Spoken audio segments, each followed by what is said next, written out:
SPC participants, thank you and welcome. Hope the last number of weeks have been good. I apologize. I actually wasn't on the last call, and so that was me shirking my duties a little bit. And so it's been a number of weeks since I got to visit. So hope all is going good. I hope everybody's survived some of the ugly weather that we've all got to deal with here in the last many months. We've got a couple of things, quick housekeeping.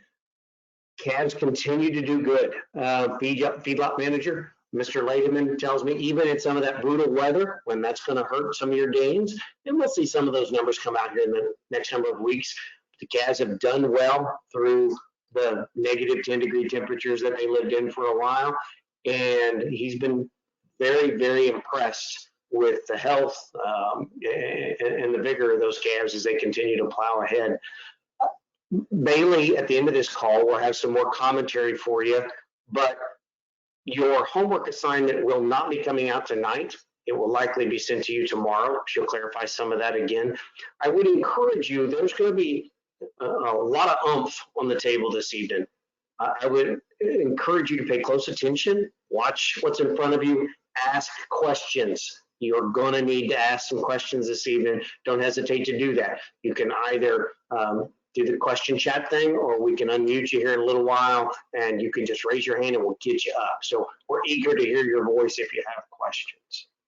With that said, let me introduce tonight's speaker, Dr. Justin Sexten, native of Salvo, Ohio, as I recall, was part of the extension and faculty efforts at the University of Illinois after college. He was with the University of Missouri for a number of years, and that's where Dr. Sexten and I got to know each other reasonably well. In fact, we were colleagues. He was on the smarter end of the hallway, and I was on the other end of the hallway, but it all worked out for me. In recent years, Dr. Sexten, after he left academia, spent, I believe, Justin, you can correct me if I'm wrong, roughly 4 years with certified Angus beef. He was in an executive position there, making some serious decisions in the real side of the business, and then has recently been in the last couple of years with a group called Performance Livestock Analytics, one of the exciting software firms in the beef space. And that's not, that's an understatement, to be frank, and I think Dr. Sexten would agree with that.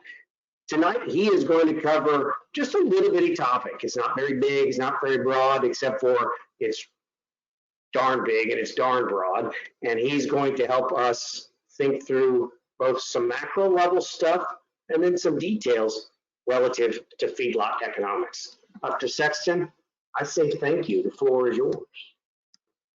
Yeah, thank you, Chip, for the introduction. Thank you for all of the participants who are spending Tuesday evening learning about feed yard economics. I know that this will not be the most riveting topic because it is a lot of math, but I can assure you, if you understand feed yard economics, you're in the upper percentile of the beef industry, because it is one of the aspects of the business that's probably somewhat misunderstood in some cases as it relates to the number of cow-calf producers like yourself that ultimately retain ownership in the cattle and follow those all the way through.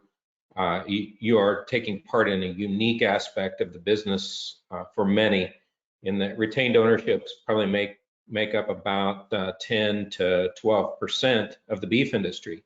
Most of those cattle are sold into a stocker business or a grow yard, or even sold at weaning, and the ultimate the person responsible for their care early on doesn't actually see the end product. So before we get into the actual nuts and bolts of it, I just want to congratulate you all for participating in something where you ultimately see this through from breeding to end product.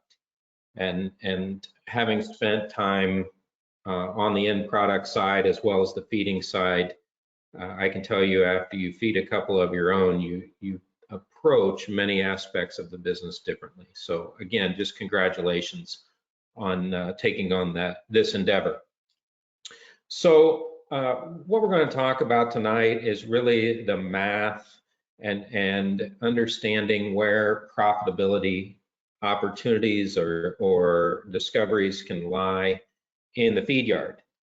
One of the things I wanted to start out with is kind of what this will not cover, in that I'm not planning on touching on macro level cattle feeding trends and things along those lines, because there are a number of people and groups out there that can do a way better job of that than I can. And the other reason that I'm not going to talk a lot about that is largely many aspects of that part of the business is beyond our control. In that, the overall price trend of beef and consumer demand and many of those things that we hear and read in newsletters, again, those are all interesting aspects of the business, but not one that we have a lot of control over. And so what we're going to talk about is really the opportunities that we have as cattle feeders and cattlemen that can have an impact on the financial outcome of the business. And I will so we're going to go through some slides to kind of work through some of the math behind it and just talk about the feed yard industry to begin with. But then we're going to move into using some software that looks at really a dynamic approach to calculating what break even is on cattle and projecting those cattle forward. And then we're going to look at your calves as well, right? So Chip was kind enough to share the most recent data that was available on your cattle. And so we'll look at the range and economics that we have on them to date. So there is a bit of a hook there that you can kind of see something about your own cattle if you know what tags you have. And then we'll kind of wrap it up with just the idea of like what are some next steps and opportunities you have to expand on this feeding enterprise. The other thing that I will tell you is I'm not a huge fan of just talking to a screen. Frankly, like I am talking to myself right now because that's what I see on my screen. And so as you have questions or comments or need clarification, this is a small enough group. Don't be afraid to raise your hand or interrupt along the way, because it will be far more enjoyable for both you and I as we go through this.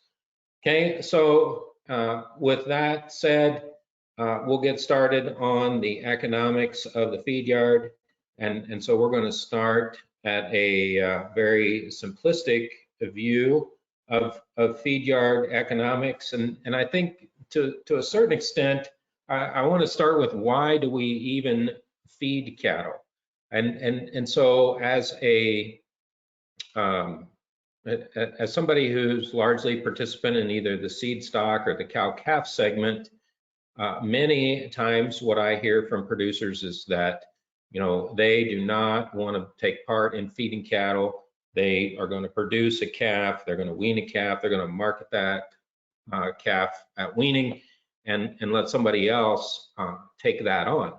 And so from that perspective, why people retain ownership or purchase cattle to put on feed post weaning, I thought is worthwhile, because I think as young people in the beef industry, the feed yard industry is not the most glamorous aspect of the business, and many times throughout my career, people ask, why do we put cattle in feed yards, and what is the benefit of that? And so we talk a lot about the aspects of making that beef higher quality and improving the taste because of grain finishing. But I think it's worthwhile. Very rarely do we talk about the business aspects of why we feed cattle, and I think that's one aspect of tonight I want to touch on. Is not so much the quality aspect, but what opportunities are there from an entrepreneurial perspective, right? Because each of you someday will be looking for opportunities to add value to your own enterprise. So the first one is profit, right? I'd like to start there. That's why we feed cattle, is the opportunity to make money on invested capital, right? And by no means is that guaranteed, but feeding cattle can be viewed as an investment, just like buying stocks, just like trading in any other commodities. Feeding cattle is something that you can do even if you don't own a cow herd. There are a number of people who simply use cattle as a business endeavor and feed them because they have found a niche in the industry where they can get the cattle fed cheaper than they are valued, and so it's a profit opportunity. That is one aspect. The one that most people use as reasons to feed cattle is diversification. And as you are all involved in some aspect of the business, whether you're in the row crop business, a stocker operator, grazing, cow-calf, you name it, feeding cattle allows you to spread risk, right? So if you are a corn farmer in Iowa, you maybe feed cattle just because you want to have additional ventures that if the price of corn goes south, you have the benefit of a feed yard to spread that risk out. Same goes for those of you who maybe are more traditional seed stock producers or commercial cattle, cow-calf producers. You feed cattle because if the price of calves are cheap, then this allows you to diversify your risk by moving it to another aspect of the supply chain. The often repeated refrain of feeding cattle at other times of the segment, not so much right now, is to walk corn off the farm at the price of beef. And many feed yards that are often referred to as farmer feeders, this is the reason that they feed cattle, is that, you know, corn used to not trade at quite the premium it does today. And so you could turn $2 corn into $1.14 beef and walk it off the farm. But that was one way to add value to a relatively ubiquitous commodity of corn grain. The other reason that people potentially feed cattle, and this is maybe more slanted to the backgrounder, and so by a backgrounder, I mean somebody who takes a weaned calf and feeds them to 700 to 800 pounds, or stocker operator does the same thing, is make use of marginal land. And I would tell you from my experience as growing up, we had cows to make use of land that we couldn't row crop farm. And then we retained ownership in those calves there at our feed yard at home, just to make use of every acre of land that we had. The other aspect that I think many people don't recognize in the upper Midwest is one of the primary reasons people feed cattle is for the value of manure, and that there's good data that shows that manure is additive to commercial fertilizer. And actually that becomes a significant revenue stream. And so when we talk about feeding cattle at a break even, the cattle may be just a method to generate fertilizer that producers do not have to spend money on. The next one, reasons to feed cattle at home, is to fill labor gaps or spread out equipment costs.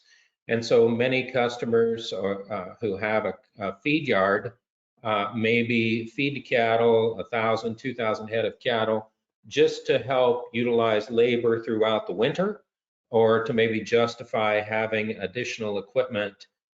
Maybe they're developing bulls and can't justify a feed wagon, but if we're feeding cattle every day, that allows those equipment costs to be spread out. And then the reason that I suspect many of you are feeding cattle is so that you can realize the full genetic potential of the cattle you make investments in, and that when you select a premium sire and breed it to a cow that you have spent years working to develop, and then you sell that calf at weaning, essentially, if you sell a calf at weaning weighing 650 pounds, they have 650 pounds or more that's left for somebody else to realize that potential.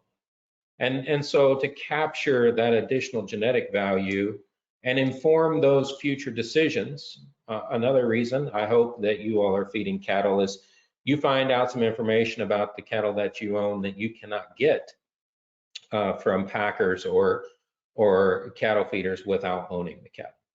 So that's the basic reasons for feeding cattle.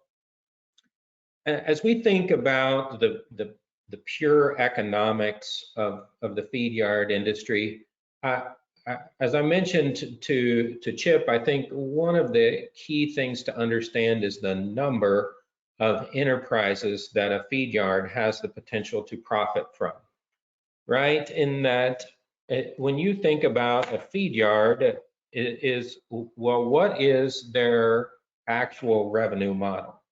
And the reality of it is it's quite diverse, right? In that they may own the cattle for profit, and so they are essentially a yard that buys cattle, feeds cattle, and all of the revenues associated with the cattle are returned to that feed yard enterprise. And so that, that is a non-custom fed yard, right? And so those cattle are all company owned. That's a common phrase you'll hear, is a company owned yard. The feeding company owns all the cattle on the yard. There is no custom feeding going on. The other enterprise that they may have is they may have an order buyer, an order buying service, where if you are one of those people who wants to invest in cattle to feed, they'll procure those cattle for you and charge a small fee for procurement. And so that's one revenue enterprise that can be associated with the cattle feeding business.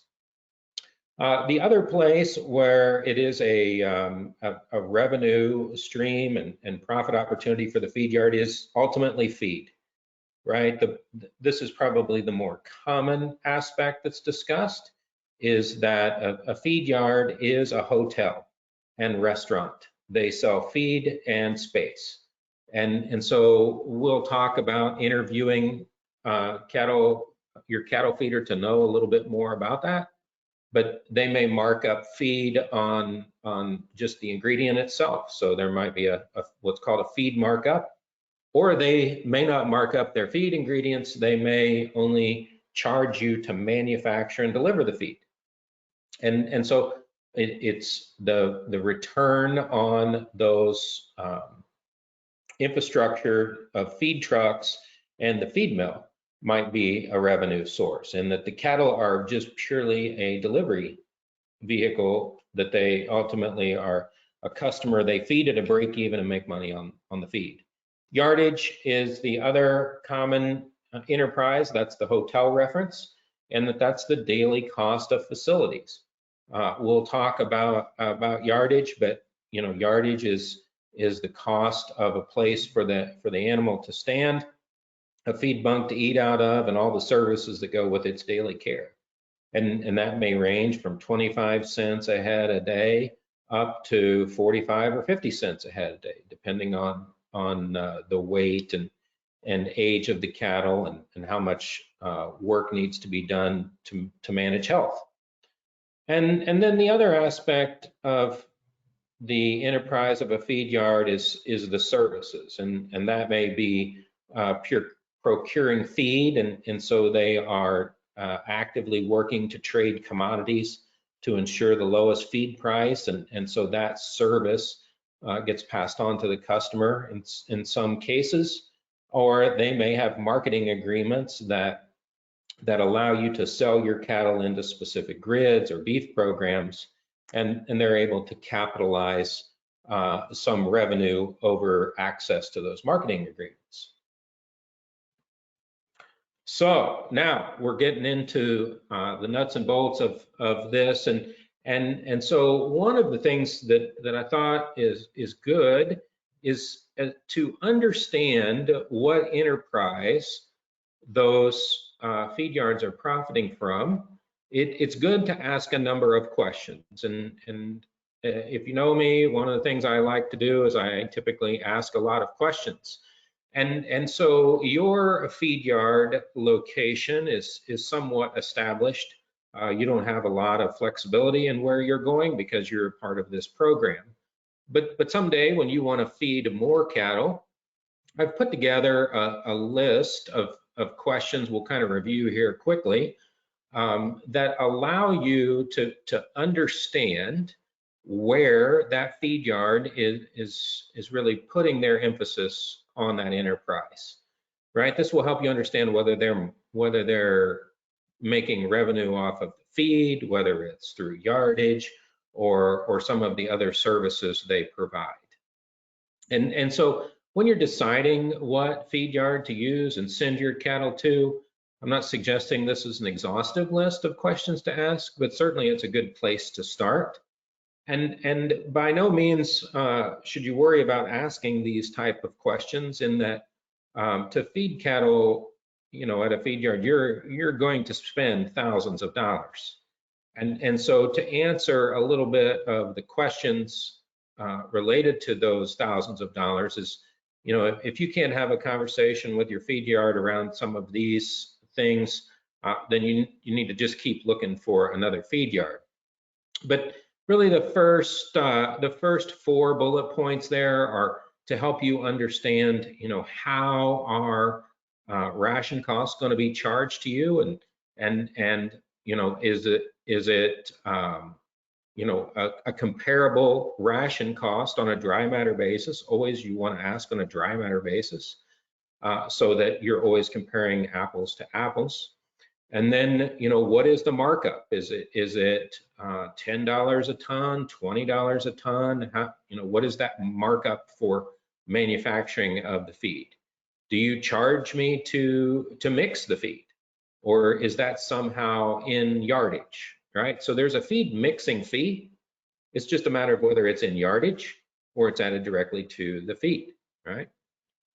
And then ingredient markup. This is one question you can ask about that I think the current feed ingredient pricing brings to light, is it calculated on a flat basis or a percent? Because as the price of an ingredient goes up, those percentage prices change that change is much different than a flat, per bushel price or something along those lines, price per ton. So you want to know how those costs are going to be calculated. And then if you're going to put cattle on feed for 150 days, are your feed costs fixed during that period, or are they going to be charged you out at market price? What is yardage cost? And so that question right there is a common question where somebody will say, what is yardage? And your cost, and they may say it's 25 cents, and you ask another yard what their yardage is, and they may say 45 cents. And so many times people will say, well, I'm going to go to the cheaper place, and I only pay 25 cents a head a day for yardage. But maybe what they don't realize is that every time they pull an animal, there is a charge for pulling them. Every time they process one, the processing charge per head is higher. And so that second question is what is included in yardage is actually the more important aspect to understand, is so that you have a full understanding of what you're paying for in yardage. And as you are feeding cattle today, each of you are incurring a yardage charge, a per head per day. And that, as I would suspect, includes essentially management and weighing of the cattle. It includes feed delivery. It includes doctoring the cattle, or not doctoring, walking through the cattle every day and checking them. So just ask that question, what all is included there? Processing and chute charge, and then do you mark up your animal health products? Will I get a bill every month, or do I get a bill at the end of the feeding period, and then am I paying interest on that? And so these are just very specific questions that help you know more about how the operation is run, and the ability to answer these questions will tell you a lot about the feed yard you're picking. Next collection is kind of how the cattle are marketing, and you guys are right in the middle of this one, in that, how are the cattle sorted into marketing groups? Do they sell all of them as a pen, or will they go in there and sort those cattle? Because there's nothing worse than being at a feed yard that sells all the cattle in one pen, and effectively half the cattle are underfinished and half the cattle are overfinished. And sorting is one of the most valuable aspects of feed yard economics there are, is the ability to market the cattle when they're ready. I put in here implant program because depending on how those cattle are implanted, in a re-implant program, they're going to get them out of a pen and run them through the chute again. And so that you may incur additional labor there and an increased risk of the cattle being stressed during the re-implant, versus some of the technology available today where delayed release implants are put in their ear and they never get the cattle out of the pen again. And then, as I understand it, you're going to have a bit of a conversation around how cattle are marketed, but these are the three main ways that they're sold: cash, carcass, or grid. And so your access to different marketing arrangements and the cost to participate in those from a carcass or grid-based marketing system are other questions to ask. Okay, so that's just kind of a review of things that you can ask your feed yard to know more about the enterprises that they focus on and try to do well at. Okay, so that's the overview of understanding the background behind feed yard economics. Now we're going to get into the math. Okay, so this is where the heavy lifting occurs, and so what we will call the currency of feed yard financing is cost of gain. And I see that somehow I put COG or GOG, which it should be COG, but it is the cost of gain is the cost of adding additional pound of weight. And so that definition and the math around it is really one of the most important aspects to understand in feeding cattle, in that what does it cost you to put on a pound of weight?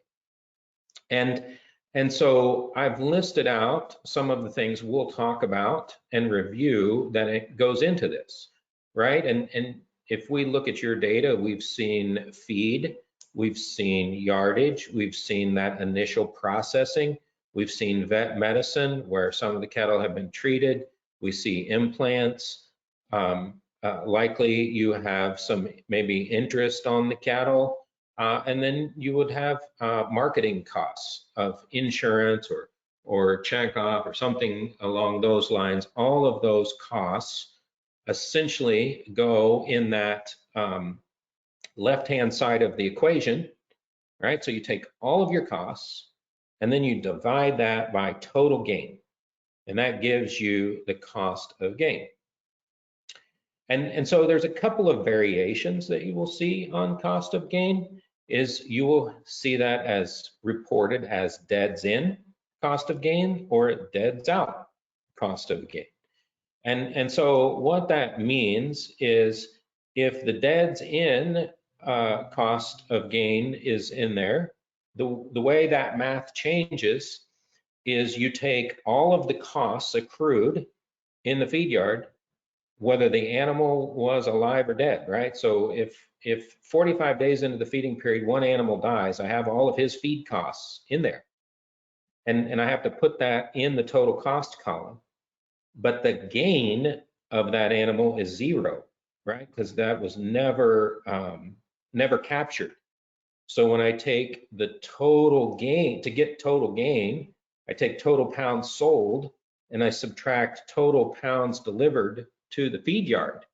So suddenly I have a 600-pound animal that is inside of that calculation that I have no gain for, but I have all of his costs. So that's deads in. Deads out is when I take those dead animal costs out And that tells you more of like, okay, what does it cost to feed the normal animal, okay, or the animal that does not contribute to the cost but provide no return. So you need to know that there are two different versions of that. And so if somebody says, this is my cost of gain, you can ask, is that deads in or deads out? The other variation you'll see is feed and non-feed cost of gain. So oftentimes that will be abbreviated FCOG, and that is essentially they just take the feed aspect and report cost of gain. Non-feed cost of gain would be yardage, processing, vet medicine, interest, and marketing. And so those many times are fixed costs that can't be changed. And so people want to know, how competitive is your feed pricing and feed conversion.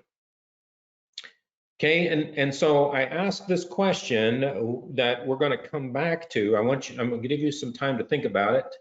Okay, so how do you think cost of gain changes over the feeding period?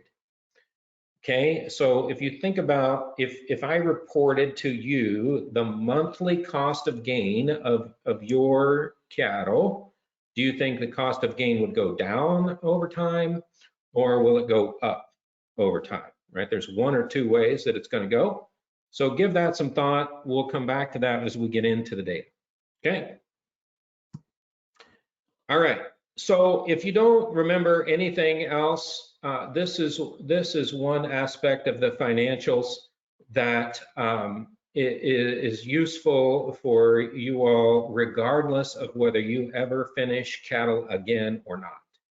And so I wanted to take some time to walk through what is the value of gain, right? So we've talked about the cost of gain. Now we're going to talk about what is the value of an additional pound of weight, right? And so this can be used as value of gain by even if you're going to decide whether creep feeding is profitable or not. Doing this math will be useful to you across the ranch, the grow yard, or the feed yard, right?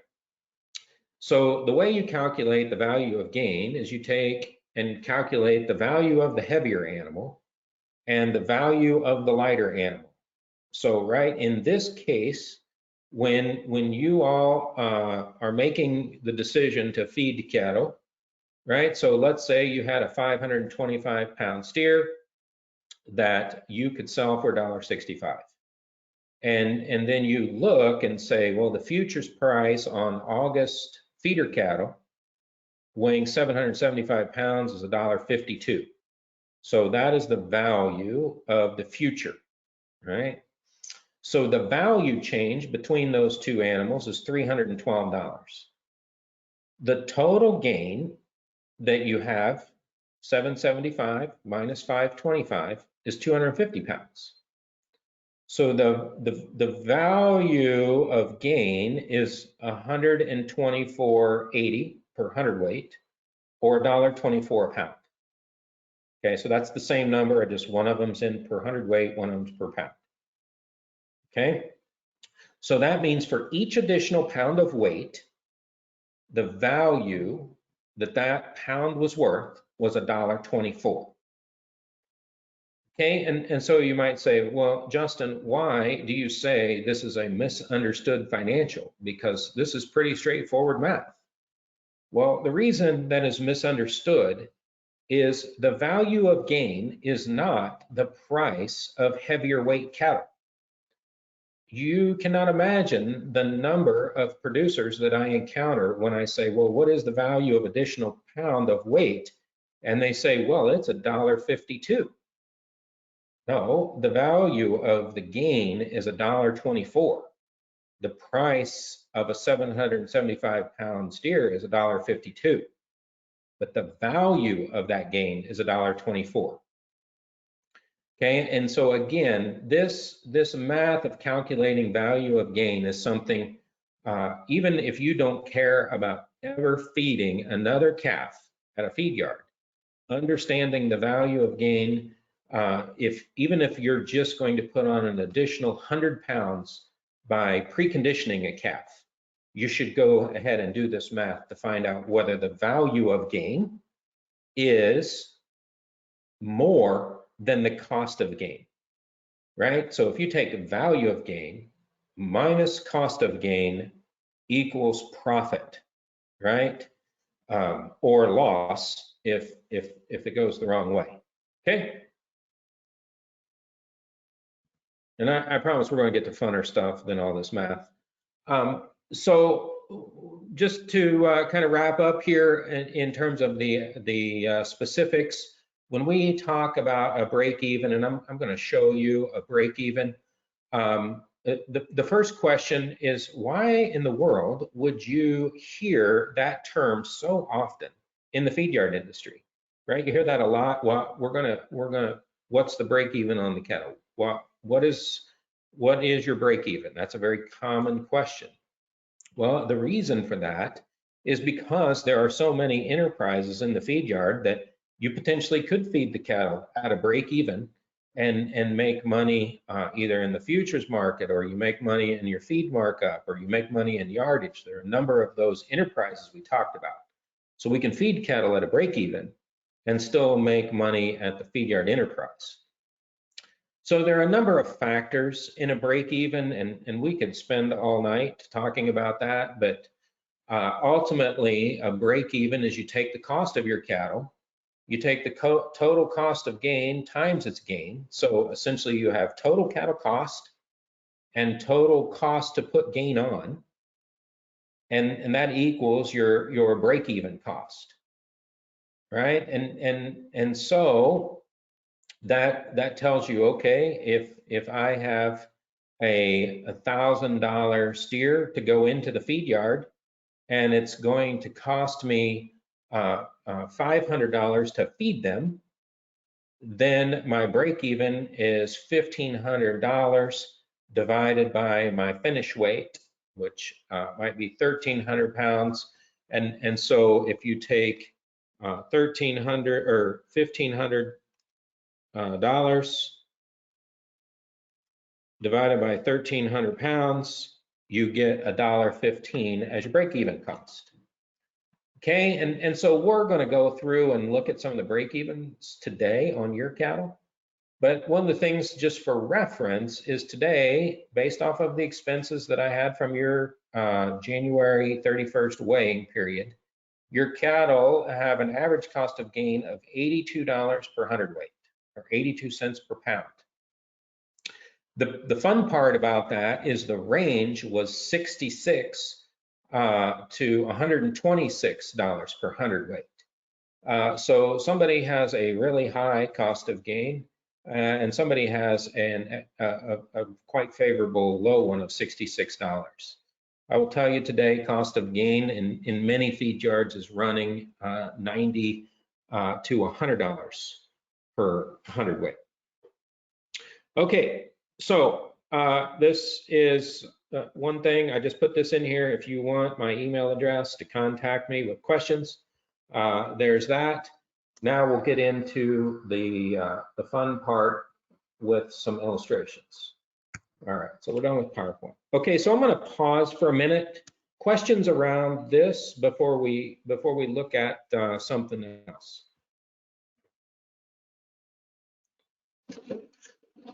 Justin, I did have a question directed my way, and the question was, so when you're projecting on a set of calves in your last slide where you're looking at projecting a total gain so you can calculate a break even, what do you use if you're a feed yard, in particular if you've never fed cattle from that client before? How do you project that potential gain?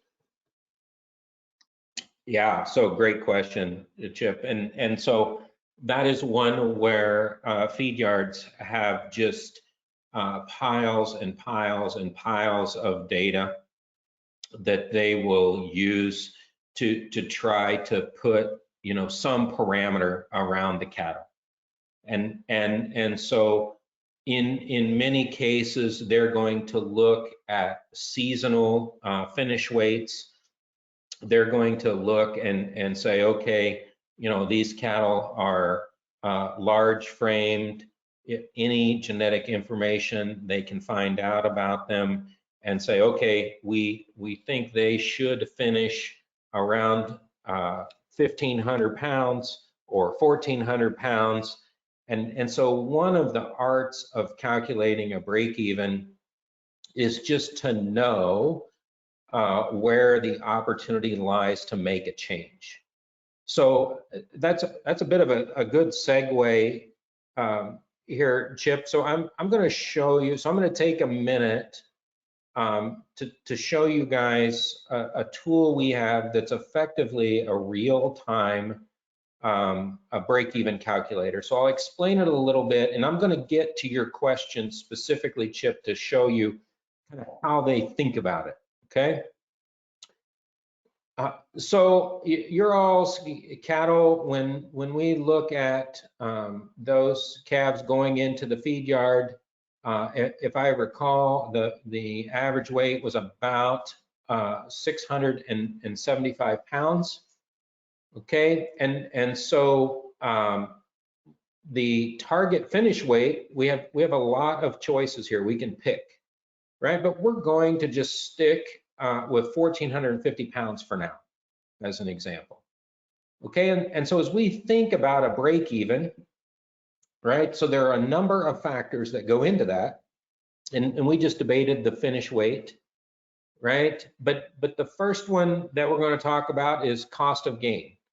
Okay, so cost of gain, we talked about your all's being 86 cents.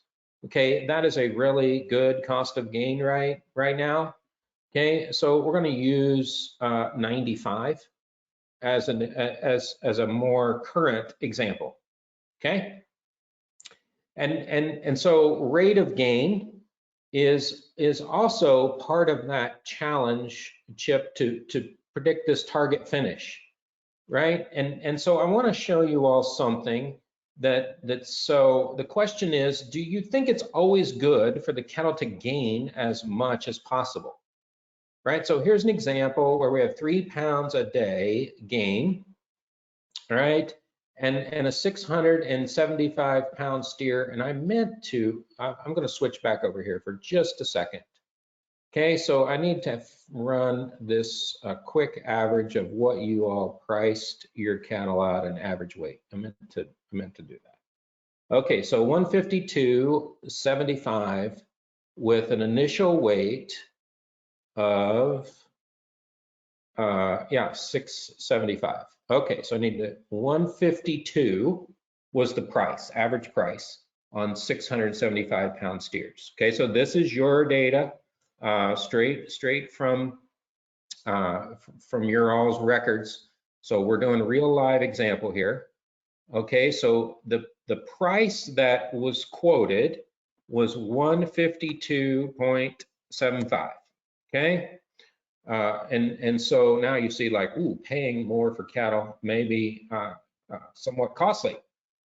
Okay, and so this example illustrates a cost of gain of $95 and a rate of gain of 3 pounds a day. Okay, and so in reality, you guys started, we're going to go back here. I think you started November 11th, is that right? And so when you put those cattle in November, on November 11th at 152.75, and Chip has told me that they will do way better than 3 pounds a day, right? They are going to do 4.5. Is that correct, Chip? If I remember. Yep. History tells us they'll probably do 4.2 to 4.5. Okay. All right. So we're going to be conservative. I'm a conservative guy. 4.3. Okay. And so we'll use your cost of gain, which I think is really good at 86 pounds. I think you calculated it at 82, actually. Oh yeah, sorry. I'm cheap. I want every penny I can get. Finding a way to make this cattle feeding endeavor profitable. Okay, so 82 cents cost of gain, and so the day that those cattle are put on feed, you had the opportunity potentially to lock in $41 if you are using actually today's futures price, we would need to go back. But this, so basis is the other thing, and we're not going to spend a lot of time on that, but that is the difference between cash and futures price. Okay, so that says the futures price in June is projected to be 121. I don't know if you can see you see that up here at the top, it's coming across right now. And so if you anticipate the price being less than that, then you would change that basis to -2. Okay, but effectively, what this says is you could spend 154.50, if you can see. Can you guys see that? And break even.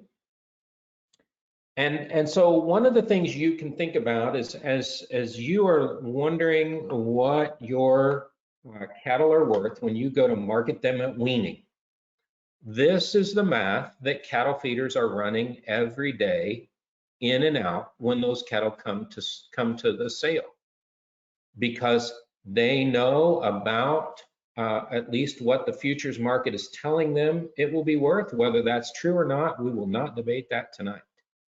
Right? But this is the ability to lay off risk that they have. And so they say, all right, I like you guys, you put together a good set of cattle, I'm going to increase my bid to 154.50, and I have no profit left in the cattle. Okay, but I can lock in no profit.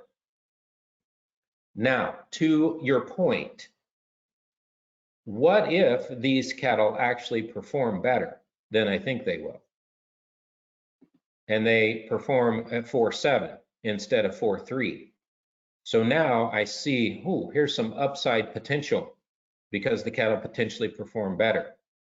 And what if I can take those cattle another 100 pounds heavier, and I move them with a heavier marketing weight, they're gaining faster, and so there's another $10 in value that I can capture. So maybe now they're still in the ring. All right, I give another $1, right? And so they are doing this math on every group of cattle, not every group, but every class of cattle. They have some idea what those cattle are worth and what they can afford to pay for them. And so do they always know this target finish? Well, what they do know is if they only make them weigh 1,300 pounds, that's not a great day. And so if the cattle come in and they've got a short cannon bone, they've got a really wide face, and they have a long tail, and they look like they don't have a lot of grow in them, then suddenly that does not become a profitable endeavor, and they're like, well, this is more like a 3.3 type of calf that's going to finish at 1,300 pounds. There's no way I can afford to pay that for them. And so this is an example of how that math is going. So Dr. Sexten, quick question for some of the young folks. They've all interacted with the IGS feeder profit calculator and did some of that math on their calves. That's a tool that, I don't know, as you and I've even talked about, has really got aggressive in the superior circles and places like that. So the question I would have is, on a given day when their family is selling, what are the things, if any, that they can do at their local sale barn that might impact how a buyer thinks about these individual components of a break even? Is there anything they can do, or pretty much is the die cast when they back the trailer up? I think there's a number of things that they can do.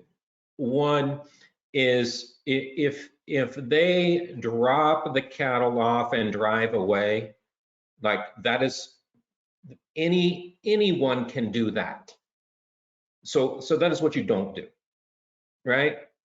So the first thing is you find you contact the auction market, or so we'll use auction market as the example, and you find out what opportunities they have to put groups of cattle together of like kind. And so that is one of the first things that that you can do is anything that you look at in those groups of cattle and you say, "Whew, boy, this probably needs sorted off." Sort it off, because that is the opportunity that is going to say, what I find is many people, Chip, are not dissatisfied with how the groups sell, they're dissatisfied with the sorts. And so if you are looking for an opportunity to add value to something, anything you can potentially sort off that doesn't fit in your group of cattle, go ahead and do it. And maybe feed them at home for 45 days and make them bigger, but try to minimize variation. That's the first thing they can do. And because variation is ultimately, guys are trying to fill trucks of like cattle. And the thing for you to remember is most feed yard pens are 200 to 250 head. And so how can I minimize my risk? It's to put as few operations in one pen as possible.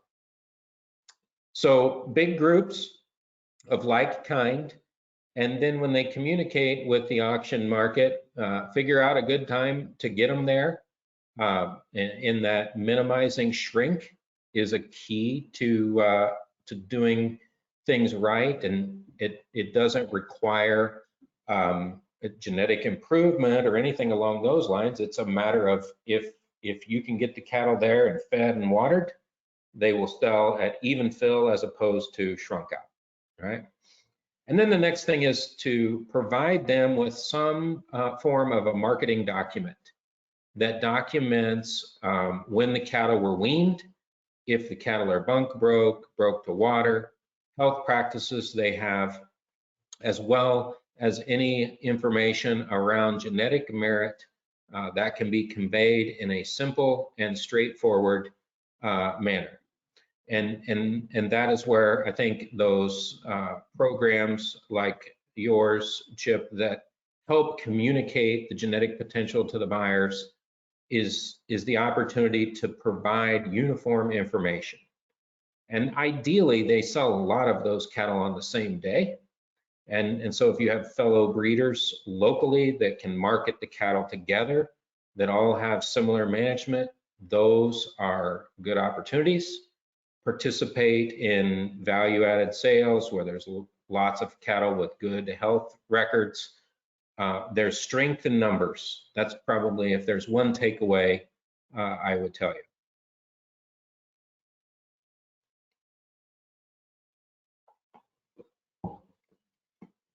Okay, so one of the things I wanted to show here is, so we're going to go back to cattle like you guys have they're going to go and they're going to gain and they're going to grade, and so here's an example where performance matters, right? And so this is the same calf, right, at 152, okay, and so that calf is going to 1,500 pounds a day, only gaining 3.3, right? And so one of the things that I think is interesting to watch here as we change how the cattle perform, right, is that here is a case where this 3.5 resulted in $20 a head profit, and so you see that calf is finishing in August, right? So you see the market is what is controlling profitability here. But if that calf finishes at 4 pounds a day, it is $33 a head because I'm selling it June on a higher market.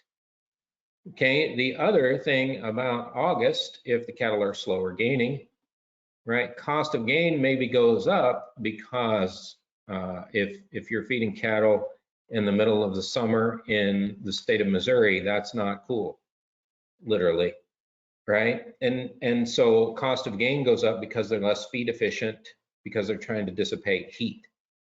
And so understanding these many factors that contribute to cost of gain, feed efficiency and the like, will help you wrangle the profitability associated with the feed yard.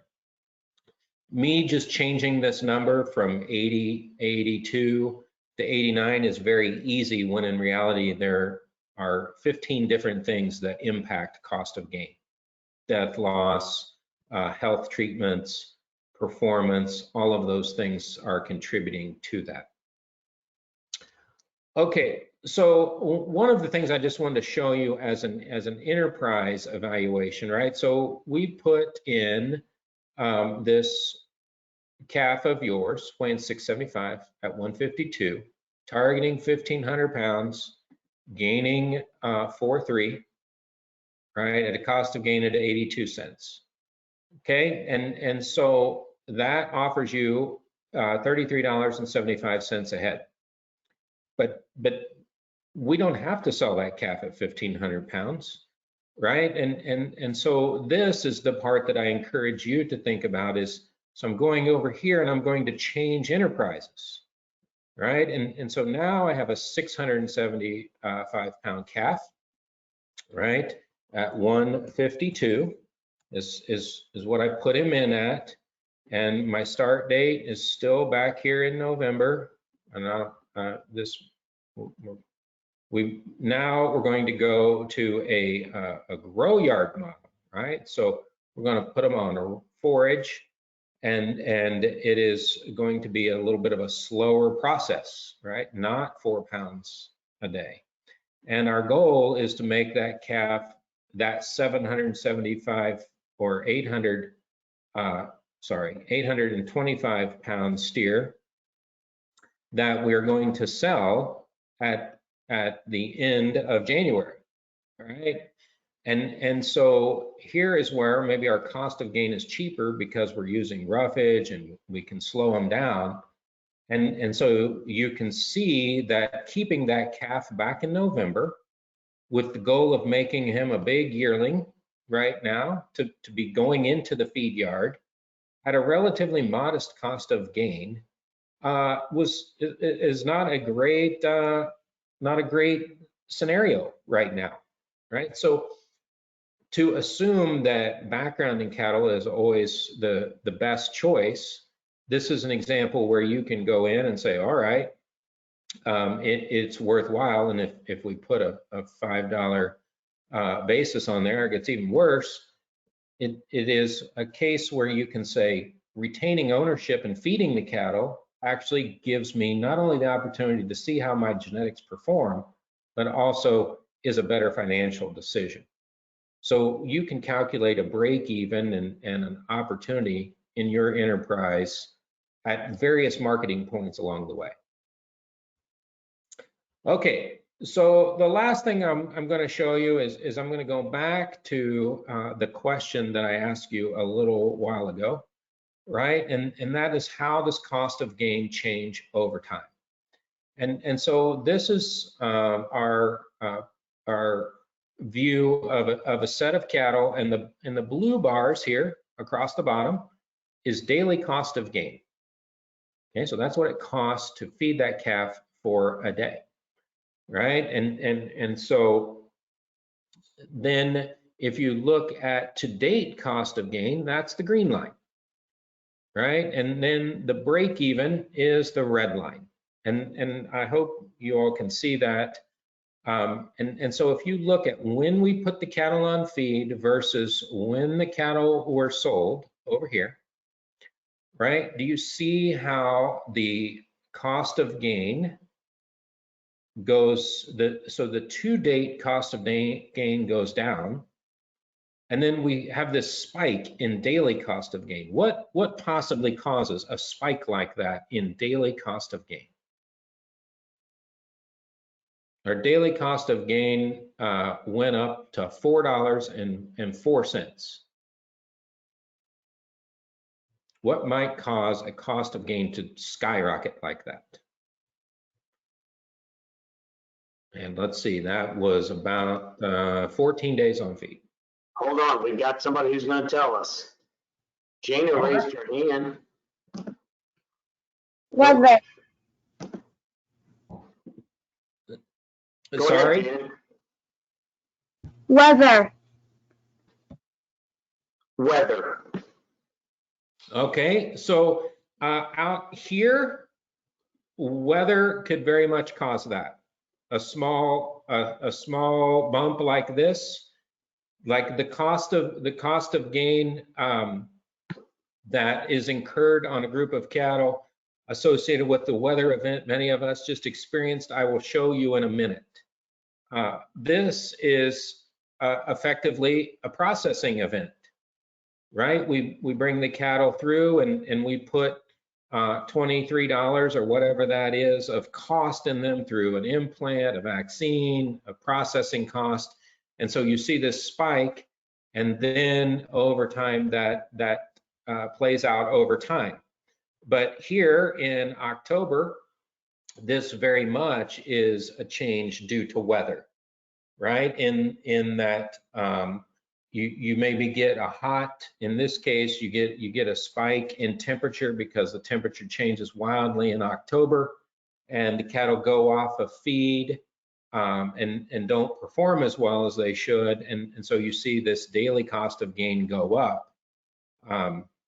And then out here, you see this daily cost of gain increasing, because ultimately those cattle are eating a lot of feed and they get less efficient as they get later into the feeding period. Okay, and so to your comment, let's look, because we can look in real time here. Let's see if I can find a group of cattle that went through the worst of it. Yeah, so this is maybe not, it doesn't show it quite as well, but here is the spike associated with the cold weather.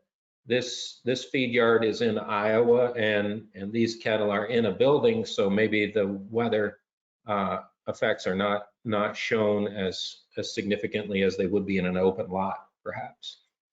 But a good thought for sure, in that a heat event that comes through and causes cattle to go off of feed will certainly negatively impact cost of gain by driving it higher.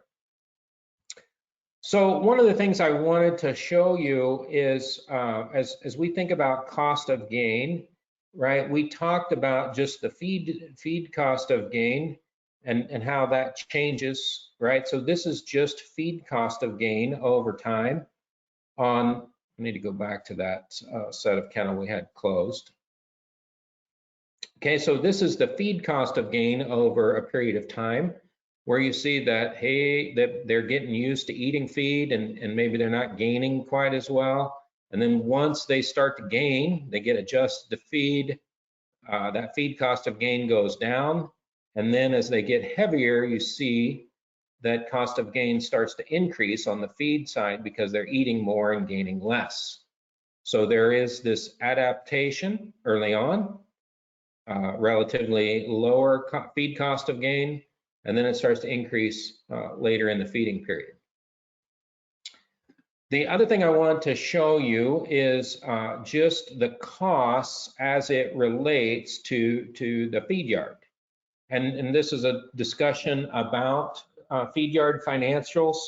And if you don't remember anything I say about feed yard financials, you can remember this: is bought right is half sold.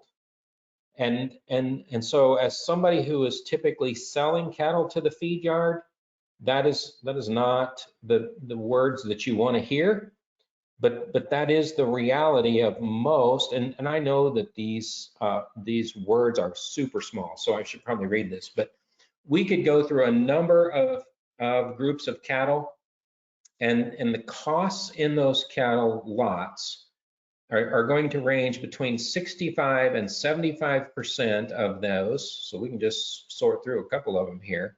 65 to 75% of those costs are associated with the cost of the cattle. Single largest expense that the feed yard incurs is the cost of the cattle. And so you can see why they are not always excited about paying the most for those cattle as they leave your ranch. And so that is why retained ownership is the path that many people say, I'm going to get the most value out of my cattle, because I'm going to own that genetic potential all the way to the feed yard.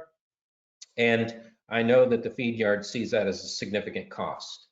The next largest cost not surprisingly, is ultimately feed and then yardage, and then there are a whole host of others. But after the cost of cattle, it's feed, and then it is yardage that makes up really the bulk of feed yard financials.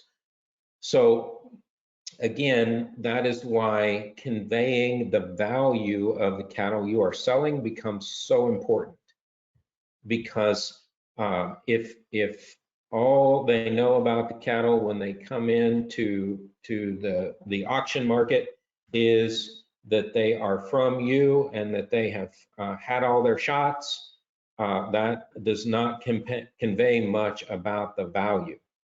And so Chip's question about how you can work with your auction market to market the cattle, to convey as much information as you can about this 68 to 75% of the cost is worth all the work that you put in.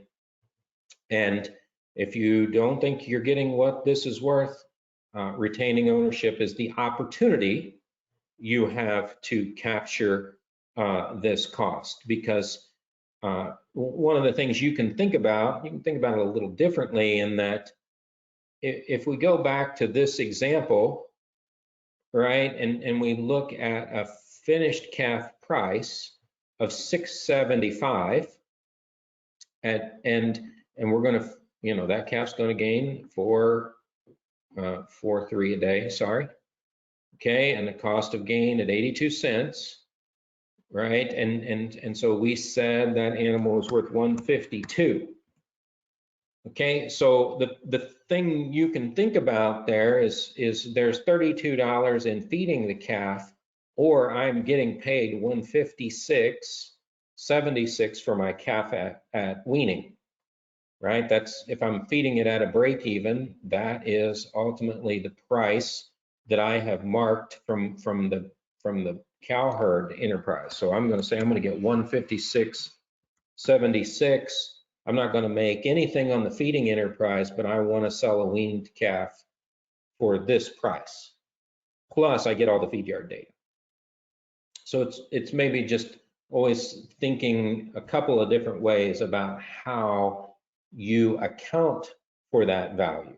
And the feed yard may be a push, but you got what you wanted for the calf at weaning, and maybe some additional benefits because you took less shrink, you paid less in trucking, and maybe didn't pay commission on selling a weaned calf. So a number of opportunities there to maybe even increase that 50 cents or something along those lines. So as we wrap up, the last thing I wanted to show you, I promised you that I would show you your calves data. And so this, we've already talked about the initial value and their weight. And so just what I went through here and did is I looked at the total cost to date. And again, this is very short in the feeding period. So by no means is this over. And we looked at the total gain to date. And so then I calculated the total cost of gain to date. And again, this date was January 31st, right? And so I showed you that there was a range of 66 cents or $66 to $1.26, right? And so the range in that is attributed to a number of things, whether that is health costs or feed efficiency, maybe the starting weight.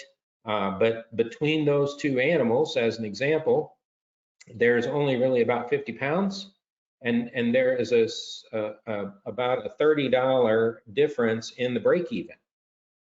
Okay, so there's a lot of time between here and there to change that. But the reason that I wanted to show you, even in this selection of calves, right, that is fairly from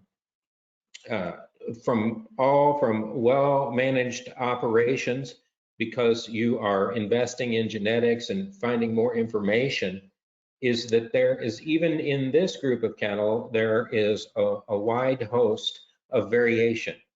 And so that goes back to my point earlier about what can you do to enhance your opportunities, and that is minimize the variation around it. And so collecting this type of carcass data and performance data that you can share with a feed yard helps inform those calculations that they're doing, that allows them to make better bids on your cattle.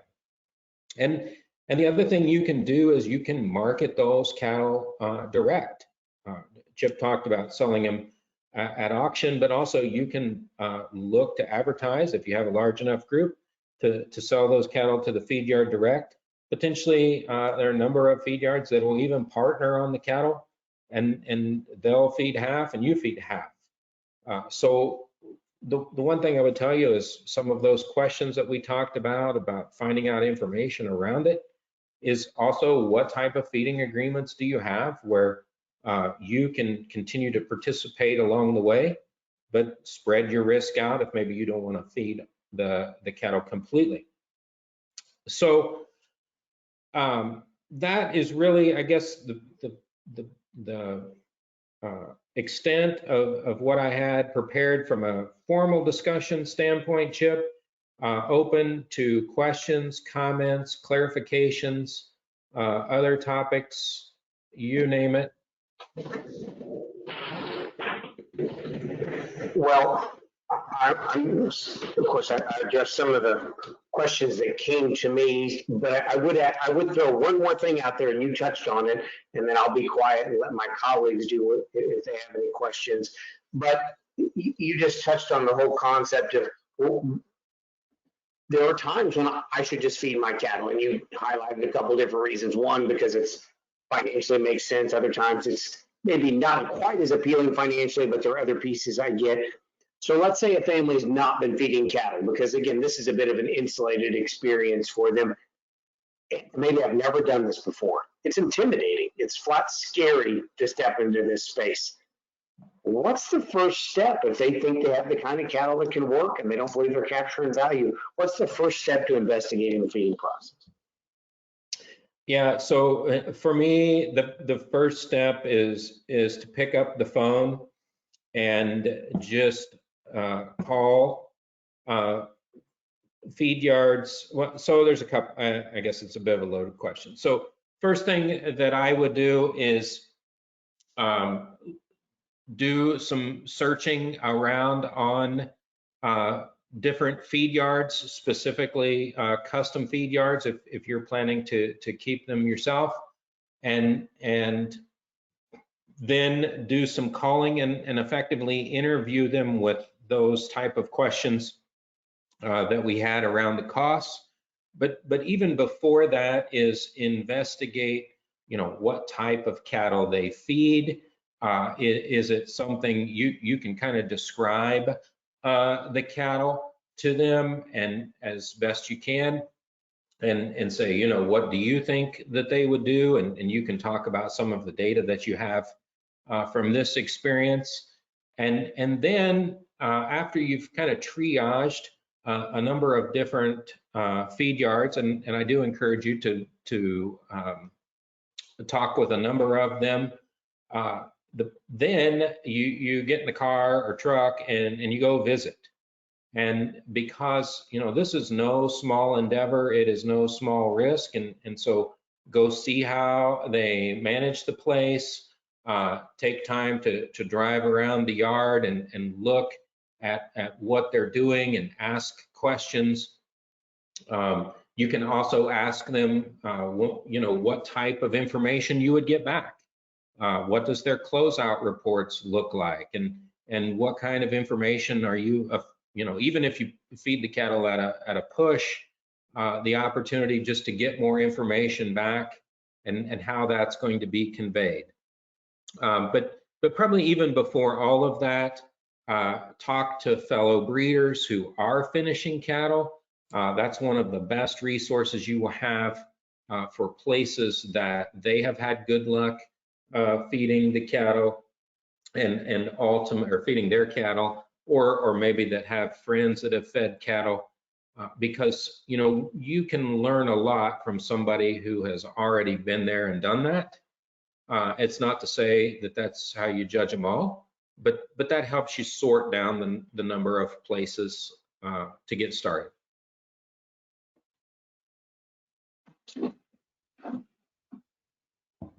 Thank you. I'll defer to Jackie or Bailey if you have. I know Bailey has some commentary, so I know it's getting late, especially for some of our folks who are on the East Coast or in the Eastern time zone. So, so with that, I'm gonna kick it to Bailey's way. Before I do that, Dr. Sexten, thank you so very, very much. I know you had other things you can do this evening. We appreciate you giving your time to help us learn a little bit, and we've learned a lot, no question about it. Yes, thank you, Dr. Sexton. We certainly appreciate it. And participants, congratulations. I am very excited to say that last month, everyone submitted all their assignments on time. You made my day completely, so good job. Let's do the same thing, hopefully this month. Your all's assignment will not be coming to you this evening per the usual. You all will be getting that sometime tomorrow, like Chip talked about.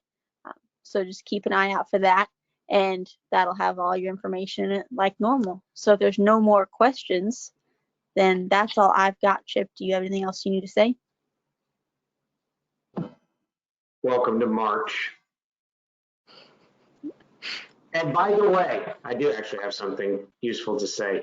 Dr. Sexton talked a little bit about potential marketing endpoints. We'll talk more about this in some subsequent conversations, but you should know we will sort your pins. That's what we do here in the SPC. And so we'll probably be sending 3 different truckloads of calves. We're partnering with some other calves in the yard so we can do that. But it looks like there's a strong possibility that the first group of calves will get shipped in the latter stages of April. So we're only about 6, maybe 7 weeks out for some of these calves to start to make that financial point that you're looking for. So anyway, just wanted to make you aware of that. With that said, I have nothing else. Thank you to everybody. We appreciate